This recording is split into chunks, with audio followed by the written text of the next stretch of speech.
Hola, buenas tardes. Estamos aquí en Top GDL. Vamos a hablar hoy el tema de actualidades en el tratamiento de pie plano pediátrico. Mi nombre es Dr. Narciso Rodríguez, soy ortopedista con también una subespecialidad en ortopedia pediátrica. Bueno, este es un tema que realmente es un diagnóstico que se ve muy comúnmente en la edad pediátrica y muchas veces se toma como si fuera una enfermedad, pero también hay algunas bibliografías en las cuales nos mencionan de que es una parte de desarrollo del pie. Vamos a continuar. Vamos a iniciar primeramente con algunos recordatorios en relación a los movimientos del pie. Para el movimiento del pie, el tobillo presenta una movilidad de flexión dorsal y flexión plantar. Este movimiento está dado por la articulación del tobillo.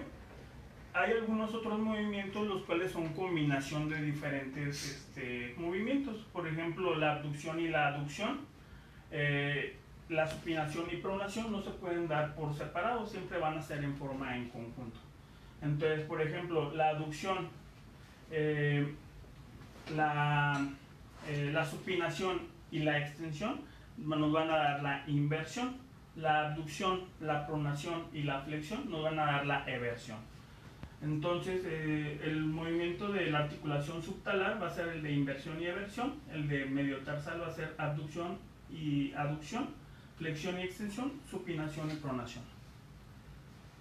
Bueno, en relación al arco plantar, vamos a tener tres partes importantes. Una es el arco interno, o también llamado arco longitudinal medial, el arco externo o longitudinal lateral y el arco anterior, o también llamado transversal. En relación a la definición, ¿qué es el pie plano? El pie plano es la deformación en la cual el arco plantar interno está disminuido en su altura o ha desaparecido, generando un aumento en la huella plantar como resultado de alteraciones en la elasticidad ligamentaria, condicionando esto a un desequilibrio muscular en el pie. Bueno, en relación al crecimiento, la longitud media del pie al nacimiento es de aproximadamente 7 centímetros y el crecimiento sigue en una forma acelerada hasta la edad de los 5 años. El índice de crecimiento del pie se va reduciendo desde los 5 años hasta la madurez esquelética del pie, que ocurre aproximadamente a los 12 años en las niñas y 14 años en los niños, a una variable, ¿no? El desarrollo en los bebés suelen nacer con pies planos flexibles, presenta una almohadilla grasa, la cual es una estructura visible principalmente en la región del arco plantar medial. Durante la primera década de la vida, el arco longitudinal medial se desarrolla junto con los huesos, músculos y ligamentos dentro del mismo pie. A la edad de 2 años, un niño generalmente desarrolla un arco medial, el cual es visible cuando el paciente se encuentra sentado.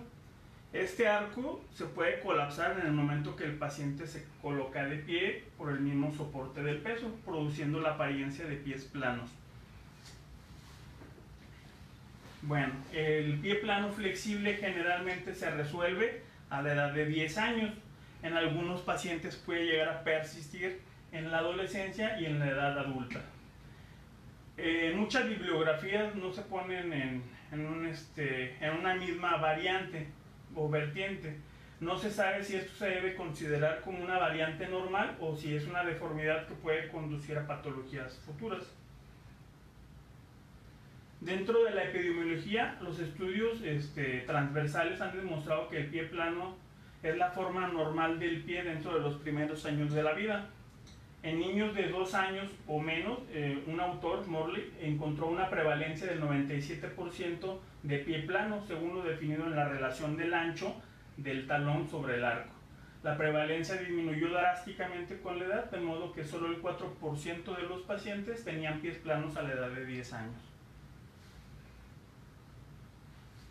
Algunos artículos recientes han analizado los factores que pueden predisponer a los niños al desarrollo y la persistencia del pie plano. Un estudio realizado por Chen y colaboradores descubrió que una mayor laxitud articular y con algunas malas posturas como el sentado en forma de W,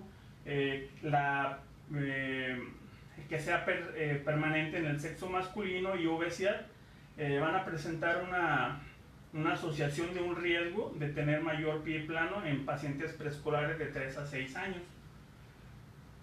Y de manera similar, Chang encontraba que en el sexo masculino y la obesidad se asociaron a un mayor riesgo de tener pie plano en pacientes de una edad de 7 a 8 años. Y otros estudios confirman que la obesidad está asociada a la persistencia de pies planos en niños mayores. No hay estudios todavía enfocados a una investigación sobre factores de riesgo que puedan desarrollar pies planos sintomáticos, por lo cual esta es una área que es importante que nos tenemos que investigar en relación al futuro. Existen muchas clasificaciones en relación al pie plano. Dentro de las clasificaciones, esta es una que propone Martínez. La clasificación del pie plano como pie plano flexible con talón de Aquiles corto o pie plano rígido. El pie plano flexible generalmente es asintomático, el arco pues se abate al explorar y el arco aparece al tener el pie sin apoyo. Aparece el arco al pararse de punta nuevamente a los pies, y la movilidad del pie y tobillo pues es completa y sin dolor. El pie plano flexible es una variante del pie plano flexible como tal, pero también en este ya se van a encontrar algunas limitaciones, principalmente al movimiento de dorsiflexión del tobillo, con una disminución de 15 grados para realizar este movimiento. También se va a acompañar de sensación de cansancio al realizar actividad física y dolor en la pantorrilla o tobillo. El talón también se puede encontrar con una alteración en la forma en que se encuentra. El pie plano rígido, este es un pie plano con limitación importante de movimiento y está asociado a dolor. Entonces este es un pie plano el cual va a ser más común que tenga patologías adyacentes, como cual puede ser una de las principales, la coalición tarsal, el astrágalo vertical o enfermedades neurológicas que también se pueden estar asociadas. El pie plano fisiológico habitualmente se describe como un pie plano que se va a presentar en niños menores de 6 años, en el cual la característica es que es un pie plano flexible, con articulaciones móviles y está visible cuando el paciente está de pie. Es asintomático, regularmente son tratamientos innecesarios y solo se tiene que tener una observación del arco con el tiempo. El pie plano rígido se define por una restricción significativa del movimiento de la articulación subtalar. Este no es fisiológico y a menudo se va a asociar con dolor y una patología subyacente, como ya habíamos comentado, una coalición tarsal o una patología neuromuscular. La gran mayoría de estos pacientes con enfermedades neuromusculares va a tener un pie plano rígido. Bueno, aquí una cuestión muy importante, el examen físico. Para poder determinar la característica o la clasificación del paciente, pues es necesario realizar una exploración física lo más amplio posible. Aunado a esto, pues un interrogatorio completo, su historia clínica completa, y el examen físico pues se va a dividir en varias fases. Siempre se debe de incluir perfiles de rotación de las piernas, en el cual se debe de evaluar la rotación interna y externa de caderas y también el ángulo que se forma en el muslo con el pie, los cuales pueden estar propensos a tener este tipo de patología. Dentro de la exploración física se debe de evaluar la laxitud ligamentaria. Hay muchos niños que tienen una hiperlaxitud ligamentaria que también pueden asemejar que presentan un pie plano, pero realmente es porque tienen una laxitud muy más alto de lo normal. Para esto vamos a clasificarlo, la siguiente por favor, con una escala, se llama escala de Beighton. Esta escala de Beighton nos va a servir para hacer una evaluación general de todo el cuerpo, en el cual vamos a tener cinco puntos importantes, y se les va a dar una evaluación dependiendo de si se encuentra en forma unilateral o bilateral. Dentro de las evaluaciones se tiene la dorsiflexión del quinto dedo con mayor de 90 grados. Si se encuentra en ambos lados se va a dar 2 puntos. La posición del pulgar hacia el antebrazo, que es en esta forma. Si tiene, toca el pulgar el antebrazo, le vamos a dar 1 punto por cada lado. La hiperextensión del codo, si se presenta en forma bilateral, son 2 puntos. Regularmente es cuando se tiene un aumento mayor a 10 grados. El tocar con las palmas el suelo también nos va a dar 1 punto de cada lado, y la hiperextensión de la rodilla de mayor a 10 grados 1 punto, para hacer un total de 9.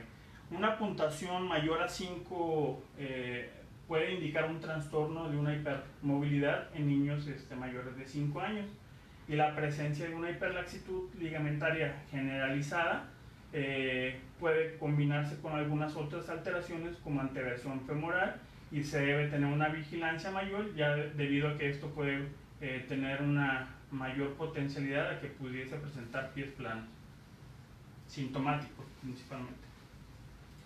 La exploración del paciente en relación a la planta del pie se debe hacer de 2 formas, una es con apoyo y otra sin apoyo.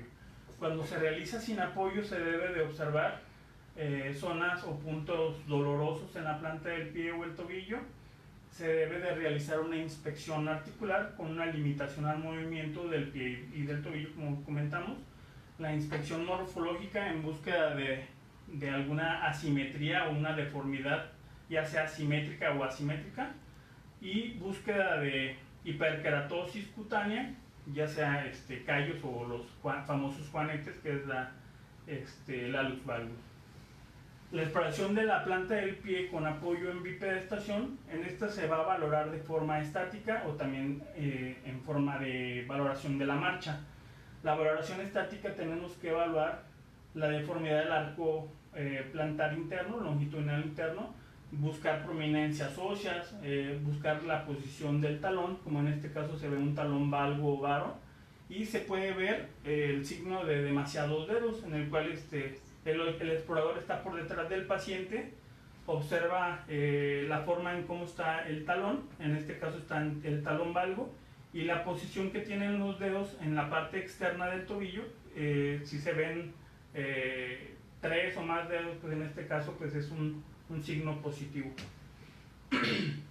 La valoración de la flexibilidad del arco plantar interno también se debe de evaluar, y se puede realizar la prueba de Rodríguez-Fonseca y el test de Jack. Ahorita más adelante vamos a hablar de ellos. Y la valoración de la marcha principalmente para identificar también zonas dolorosas o dificultad para la deambulación. Bueno, aquí en esta imagen, en la A y la B, podemos identificar un paciente con pie plano flexible. En la imagen A se puede ver el arco plantar totalmente abatido, y en la foto B podemos ver un retropié valgo. ¿Cómo vamos a saber si es un pie plano flexible o rígido? Tenemos que hacer esta prueba. Esta prueba en la C es la prueba de Rodríguez-Fonseca, en el cual le vamos a pedir al paciente que se ponga de puntas. El hacer este movimiento de puntas va a intervenir directamente el tibial posterior. En este caso veíamos que al apoyo tenía un retropié valgo. Al tener una mejor función del tibial posterior, el talón se va a ir hacia abajo. Esta es la corrección que se va a presentar y se va a formar el arco plantar. Otra forma de identificarlo es con el test de Jack. Teniendo el pie en bipedestación, se le va a hacer una extensión o dorsiflexión del primer dedo del pie para que se forme el arco plantar. Existe un apoyo, el uso del plantoscopio nos da una ayuda para también evaluar las zonas de presión, o poder tratar de identificar alguna zona de un mayor apoyo para tratar de compensarlo con alguna plantilla o algunos dispositivos de descarga. Actualmente también existe el escáner digital, pero es el mismo objetivo, es tratar de identificar zonas de mayor apoyo. Bueno, existen algunas clasificaciones en relación a a cómo se ve la huella en el plantoscopio o podoscopio. Se menciona que entre mayor grosor en la parte media, pues es más amplio el grado de pie plano. Las radiografías, pues estas radiografías se deben de indicar principalmente en pacientes con un pie plano sintomático, regularmente pacientes con dolor o con una limitación funcional. En los pies planos flexibles habitualmente no se toman estos estudios, pero se tiene que tomar en cuenta algunas alteraciones, principalmente las mayores proyecciones que se solicitan es la lateral con apoyo, una dorsoplantar también con apoyo, en el cual vamos a identificar pues, las posiciones anatómicas del calcáneo, del astrágalo, para hacer algunas mediciones. Sobre todo en búsqueda de, por ejemplo, algunas alteraciones como astrágalo vertical o alteraciones directamente en las articulaciones del tarso, como fusiones óseas que podrían ser provocadas por una coalición tarsal. Bueno, aquí vamos a entrar al tratamiento y la parte más importante en relación aquí a la plática. Tratamiento conservador o quirúrgico. Pues existen las dos vertientes, pero todo va a depender del tipo de pie plano que se tenga. El principio del tratamiento es sencillo y consiste en mantener el pie en una posición correcta hasta que los ligamentos pierdan su laxitud y conservar una posición más correcta. Se ha observado que suele ocurrir la corrección en forma espontánea del defecto que se llega a presentar en edades más pediátricas en muchos de los casos. Hay algunos ejercicios que nos pueden ayudar para el fortalecimiento del arco plantar. Por ejemplo, el que camine el paciente o el niño descalzo ayuda a la formación del arco plantar. El que camine de puntas, que camine de talones, o hacerle algunos ejercicios, por ejemplo aquí con una toalla, el decirle que trate de arrugar la toallita con los dedos de los pies, o que recoja objetos pequeños con los dedos de los pies, o que haga movimientos circulares con una pequeña pelota con el medio pie. Bueno, la mayoría de los tratamientos tienen un origen empírico. El manejo quirúrgico solo se justifica en un pie plano severo con síntomas graves. El uso de arcos de soporte favoreció a la formación más rápida del arco en algunos estudios, pero regularmente el arco se desarrolla independientemente del tipo y del uso de soporte. Entonces, uso de ortesis o no uso de ortesis. Aquí vamos a entrar en este detalle. Es muy controversial como tal. El tratamiento con plantillas o zapatos ortopédicos suele ser costoso y el niño se siente incómodo y genera una menor autoestima. Además, no han probado ser efectivos ya que no influyen en el desarrollo del arco plantar. Indicadas cuando se presenta dolor o cansancio. Algunos pacientes reportan mejoría al uso de las mismas y refieren a una disminución de cansancio y una mejoría a la marcha. A mi punto de vista, pueden ser útiles en dos situaciones, principalmente en los niños que debido a una pronación considerable del pie desgastan el calzado por una excesiva deformación del mismo y obligan a cambios repetidos de zapatos para que tenga una mejor adaptación del pie. Y en niños mayores que ya son adolescentes, en el cual practican un deporte y que presentan un exceso de pronación y molestias asociadas por una sobrecarga mecánica. En este caso, pues se debe dar con el objetivo de distribuir las cargas de presión en la planta del pie de una forma más uniforme. Entonces, esas son las indicaciones más convenientes para este tipo de padecimientos. La evidencia actual sugiere que es seguro y apropiado observar simplemente al niño con un pie plano flexible que sea asintomático. Y un pie plano flexible y doloroso pueden beneficiarse de una intervención ortopédica como fisioterapia, aparatos ortopédicos o incluso un procedimiento quirúrgico. Pero todo esto debe ser muy individualizado y se debe tomar pues cada paciente como caso único con tratamiento propio. Y la ortesis, aunque en general no está probada como para alterar el curso en relación al pie plano flexible puede proporcionar alivio del dolor cuando está presente. En relación a la cirugía, existen muchos tipos de cirugía. Puede ser cirugía de partes blandas, cirugía en partes óseas como osteotomías, artrodesis o artrorisis. Dentro de las principales cirugías de partes blandas está el alargamiento del tendón de Aquiles.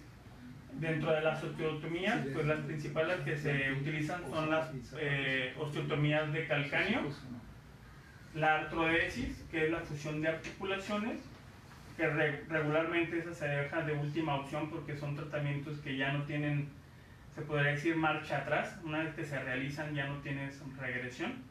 Y la artrorisis, que es una inserción de una cápsula de silicón o de metal en el seno del tarso para favorecer a evitar una eversión del pie y formación del arco medial del pie. Bueno, dentro de las cirugías de tejidos blandos hay muchísimos tipos, desde capsulotomías del pie medial, alargamientos del peroneo corto, alargamientos del tendón de Aquiles, transposiciones tendinosas, entre otras.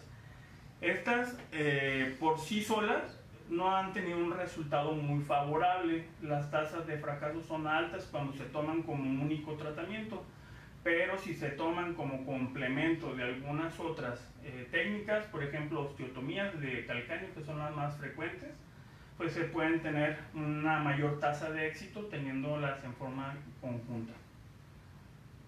Bien, dentro de las osteotomías se abordan deformidades subyacentes de pie plano. Estas cirugías de calcáneo principalmente se pueden realizar con desplazamiento medial o una osteotomía de alargamiento de calcáneo en relación lateral.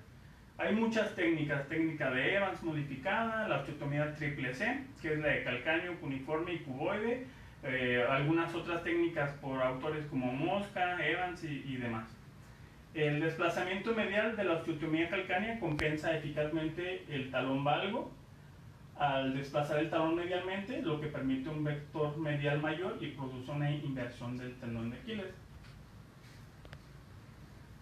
Y la osteotomía de alargamiento de calcáneo lateral es una poderosa osteotomía, el cual alarga el proceso anterior del calcáneo y a la vez va a corregir el valgo del pie y la abducción del antepié. En uno de los autores principales, Mosca, demostró un resultado clínico bueno a excelente del 93.5% de los casos cuando se realiza esta técnica. La artrodesis. Habitualmente son tratamientos que se realizan para pacientes adultos. No se recomienda este tipo de tratamiento en pacientes pediátricos, ya que la fusión es irreversible. Es mejor preservar la mayor amplitud de movimientos en la edad pediátrica. Lo que se pueda conservar pues es beneficio para el mismo paciente. Sin embargo, hay algunas excepciones, por ejemplo, pacientes adolescentes o pacientes con alteraciones neuromusculares, pues la opción de la fusión es una opción viable y puede dar un tratamiento definitivo pues con resultados confiables.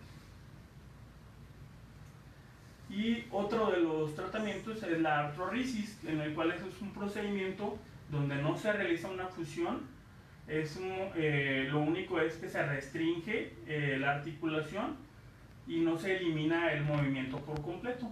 Esta técnica ya es una técnica pues, que se habla desde la década de 1900, en el cual se introduce un implante a nivel del seno del tarso. Este implante puede ser de metal o puede ser de un material bioabsorbible, el cual va a bloquear la eversión excesiva de la articulación subtalar y previniendo posteriormente el colapso del arco plantar. Bueno, conclusiones. El tratamiento actual del pie plano pues debe reforzar el uso tardío del calzado y favorecer a que el niño juegue descalzo. El zapato debe ser blando y su única finalidad es proteger el pie. El tratamiento debe ser expectante si el pie plano es asintomático y no severo. Y el tratamiento quirúrgico se propone para pacientes con pies planos rígidos o dolorosos y el cual pues debe de ser individualizado. Ese es el tratamiento como tal. Muchas gracias por su atención. Preguntas. Sí, Tengo a ver, una. ¿Cómo van a saber las mamás si sus hijos necesitan plantillas o ortesis? se necesita realizar una exploración física completa, como ya mencionamos, una historia clínica completa también, y todo va a depender si el pie plano es un pie plano flexible o si tiene también alguna otra alteración. Ya dijimos que de las principales alteraciones puede ser el acortamiento del tendón de Aquiles. Si se llega a presentar aunado a un problema de tendón de Aquiles, pues se tendría que hacer un tratamiento enfocado hacia eso. Puede ser con una ortesis o puede ser con un tratamiento quirúrgico como un alargamiento del mismo. Pero es muy variable, también se tiene que identificar si por ejemplo tiene otras alteraciones como supinación o pronación del mismo.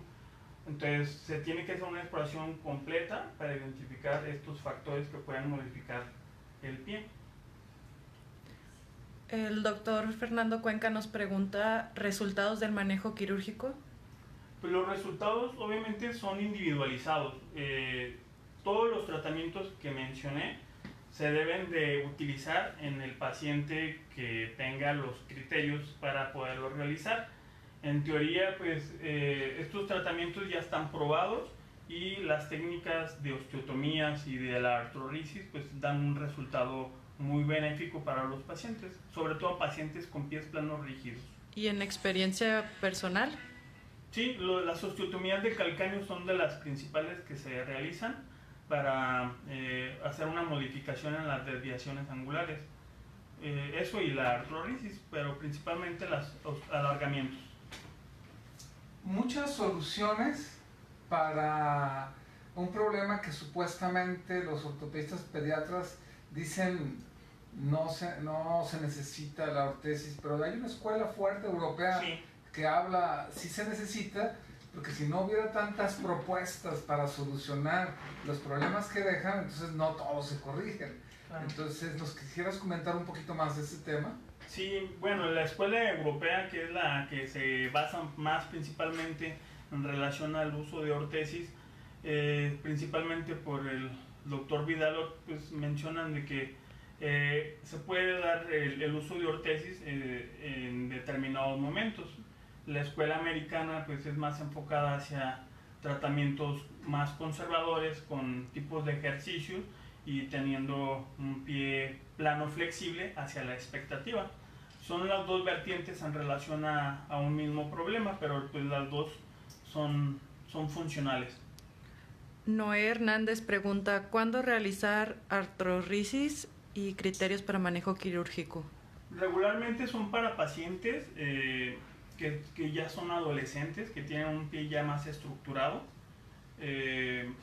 y sobre todo es que tienen un problema que no es un pie plano flexible directamente, es un pie plano rígido, que es un pie plano doloroso o con una limitación importante en relación a movimiento, o que pueden presentar alteraciones, principalmente desviaciones angulares. Sí. Ok, bueno, antes de terminar queremos recordarles el cuarto webinar de FEMECOT para que por favor sintonicen a las 8 horas del día de hoy.